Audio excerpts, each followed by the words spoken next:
Hey everybody, how's it going today? Hope y'all are having a good one. This is Rob with Rob in the Market, and today we're going to talk about how I pick my stocks. So I had someone message me today asking how I pick and decide what stocks I'm going to buy, and I felt like that was a good question, so I'm going to make a quick video on it. So there's a lot of different ways I choose to pick stocks, and believe me, I've been switching up my strategy since I started this past year.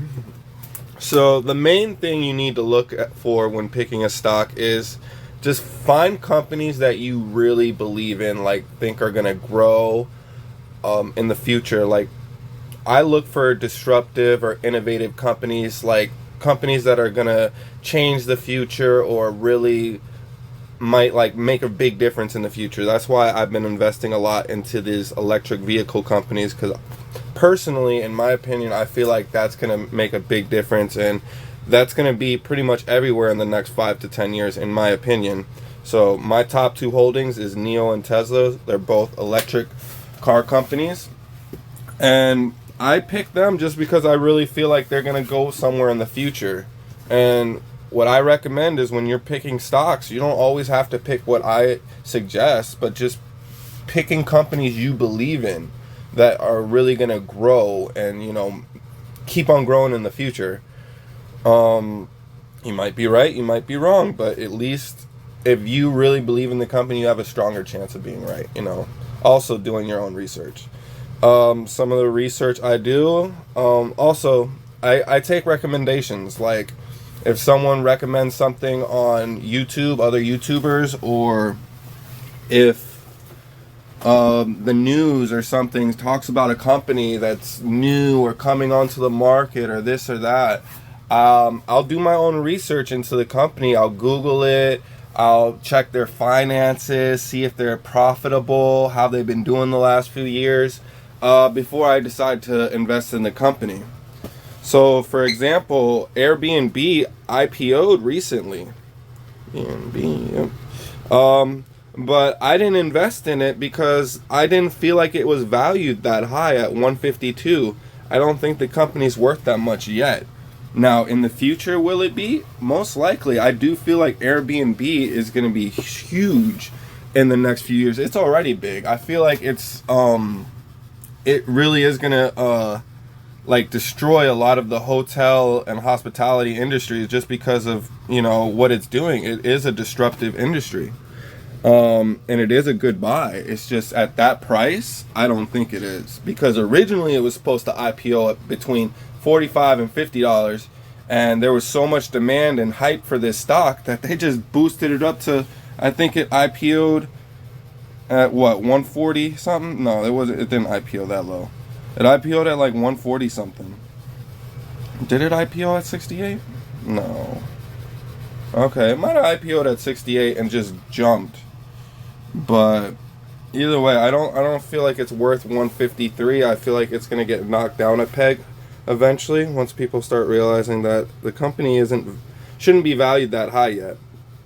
But then again, that's what a lot of people are saying about Tesla. Tesla isn't as profitable and isn't worth this high market cap of $621 billion. And it also has a very, very high PE ratio, which a lot of analysts and specialists will say, anything with over a 15 or 20% PE ratio is an overvalued stock. And as you can see here, Tesla has a $1,200 PE ratio. So that's not something I initially follow when I'm picking a stock, even though it is important.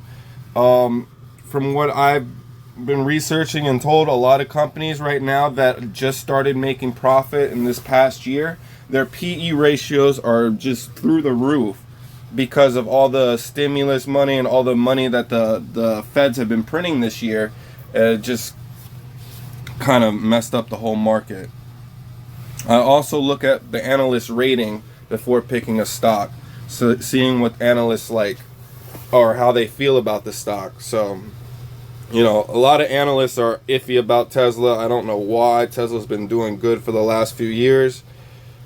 So another one, Virgin Galactic Holdings, I picked this one just because I like the idea. I like what they're doing.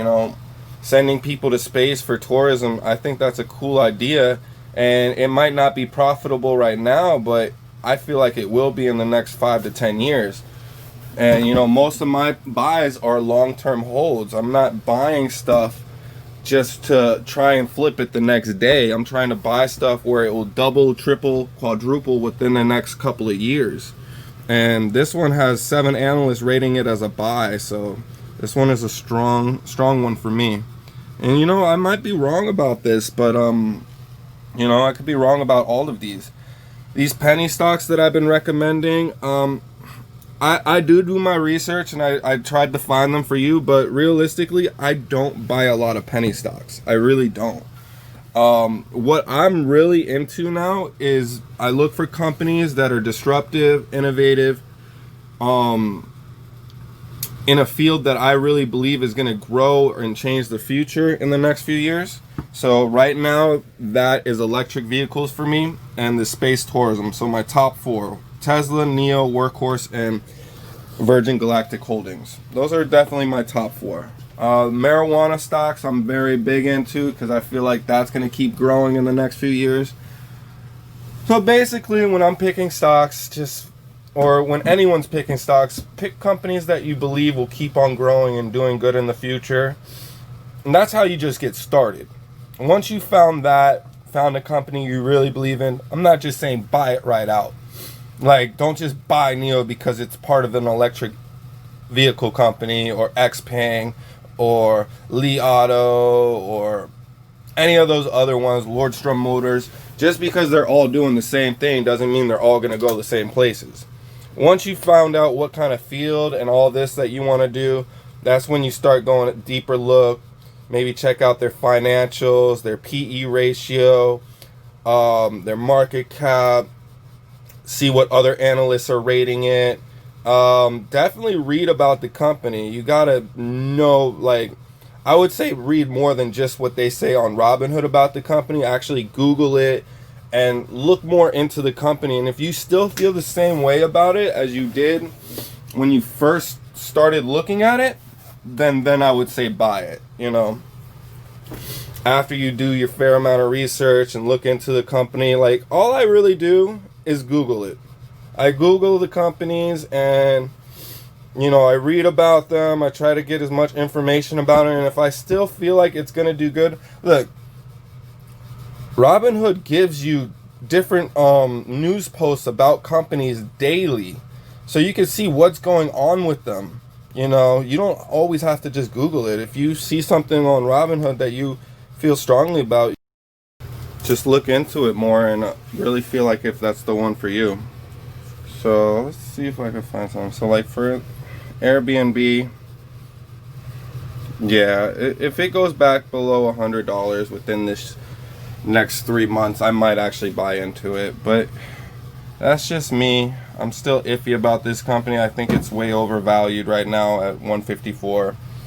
And that's just my opinion. You know, I'm not a financial advisor.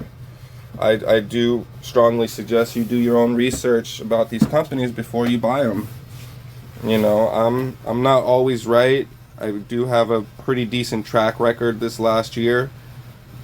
But, you know, next year I might not be as lucky. I am setting a goal, though, for next year. I am going to set a 50K goal. I'm going to try and hit 50K by this time next year, by Christmas of next year. So hopefully y'all were with me through that journey and you support me through it. And I don't know, hopefully we can all make some money together if we're lucky and we do our research.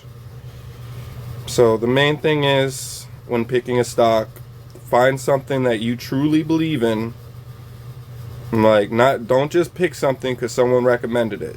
That can be a good way to start. You go off of the recommendation, you look into the company. If you truly believe it's going to do something great for the future or still grow in the future, then do some more research. See if the company is profitable, how it's been doing the last few years since it opened, whatever. And then buy it if you still feel strongly about it. Now, that's my opinion. That is how I pick my stocks. And yeah, I hope you guys enjoyed the video and got something out of it. And like I said, I made this video today because someone asked me a question, you know, via text message, and you know, I wanted to answer it, you know, through a video and just, you know, give them some clarification a little bit. So please comment down below if you have any questions or would like me to make a video on any particular stock or this or that, or you know, I don't have to make a video on it. We could just chat over the phone about it. But you know, if you really want to know anything, just, you know, message me or comment down below and I'll try and help you out the best I can. You know, that's all I'm trying to do here.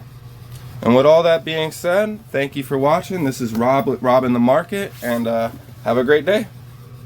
Wait, come back. I almost forgot to mention the strategy I use now to buy stocks. Yes, I do all of that stuff I just mentioned, but I only buy stocks if I'm willing to buy 100 shares of it. Like you can see, I have over 100 shares of it, so I can do these options trades, selling covered calls. That is the only kind of strategy I'm really interested in doing right now in the stock market.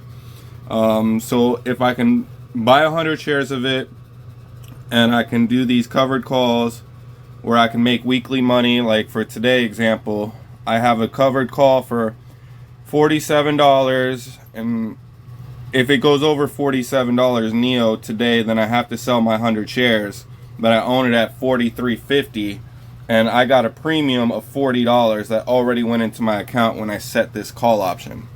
So my strategy now for the market is, yes, I still do all that research before I pick a stock, but I'm not even interested in picking a stock if I can't do covered call options with it every week, pretty much. I mean, some of them I picked, the penny stocks that I did, I'm doing covered call options with them too, but those ones are every month. So I'm not as interested in those ones as my top 4 where I can do them weekly.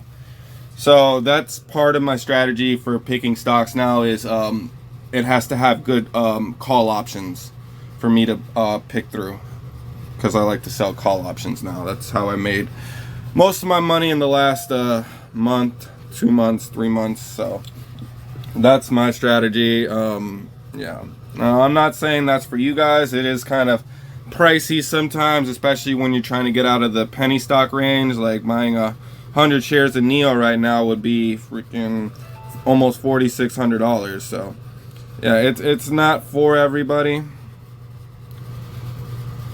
but when you get up to that range, yeah, see, $4,600. When you get up to that range, or when you know, you got to start low. Like I started with dividend stocks, just collecting monthly, quarterly dividends. You got to start somewhere, and then you get up to the level where you can start doing options tradings and this and that. But you know, more on that later. I'm gonna end the video now for real. Thanks for watching. Hope you enjoy. This is Rob with Rob in the Market, and have a good one.